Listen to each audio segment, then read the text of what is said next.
There are a couple of things that it will help you to know about the way scripts operate in FileMaker. First of all, the FileMaker script engine is single-threaded, meaning that it operates in a linear fashion, performing one step at a time and completing that step before commencing the next step. So it works in a way that's similar to what occurs when you step through a process manually. However, the script engine can perform operations at the speed of your computer's processor, memory and storage access, which is quite a bit faster than the manual equivalent. During many script processes, FileMaker doesn't update the screen to show the user what's going on at each step of the way, and that also saves time and processor cycles, allowing the task to be completed more efficiently. If you need the script to update the screen at certain points, you can insert a refresh window command at the appropriate points. You'll find the refresh window command, along with a lot of others, down in the group labelled Windows, well down the list of commands. But otherwise, without steps of that kind, the script will often complete its work without in any way being visible to the user.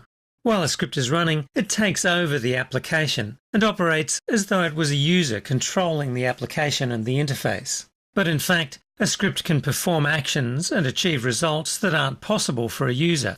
In some cases, accessing fields that aren't showing on a layout, using commands and actions that aren't available on the menus, and also sometimes even operating with higher level privileges than those assigned to the user's login account.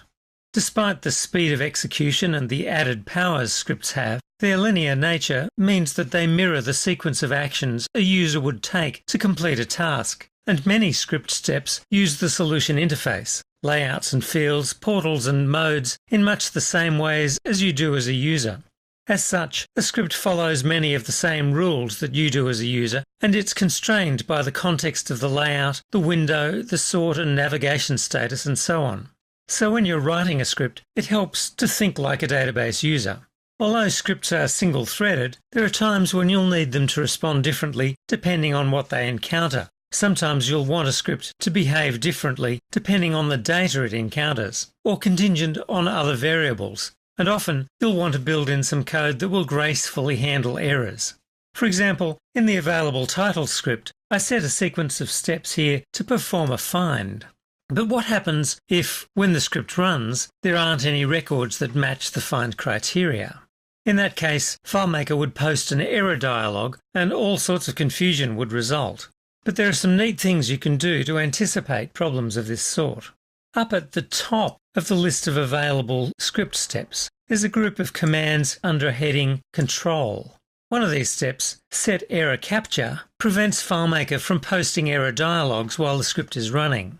So if we position that step early in the script, for example before the Perform Find step, then FileMaker won't post any error dialogues if the Perform Find step fails. So that solves one part of the problem we'd have if the Perform Find step isn't able to locate any matching records. But as well as preventing the script from locking up with dialogues, we'd also need to tell it what to do if it encounters an error. The if and endif steps provide a way to do just that. Let me show you. Working from the Perform Find step, if I position the if and endif steps around the following sequence of commands, like so, I can then specify a condition when FileMaker should perform these three following commands. In this case, FileMaker allows me to specify a calculation which will provide the condition. And I'm going to use a calculation using a function called getLastError. And I'll complete the expression by putting equals 0. GetLastError is a function which returns a result from each script command, providing a number indicating what occurred when the preceding script command executed. If getLastError returns a 0, that means there was no error. So in this case, when the Perform Find step is executed, a 0 will be returned if there was no problem, that is to say, if the Perform Find found some records. So if getLastError equals 0 at this point in the script, it's okay for the script to proceed to go to the layout, sort the records that were found, and then save a PDF report. However, if there was an error when the find was performed, getLastError won't be a 0 value. Instead, it will be some other value indicating what kind of an error occurred.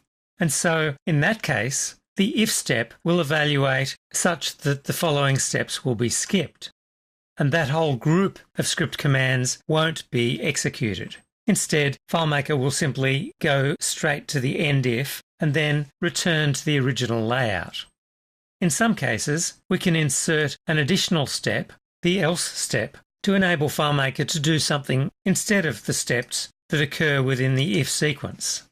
So, by careful use of some of the control steps available in FileMaker's script language, it's possible to make your scripts respond dynamically to a variety of situations they may encounter.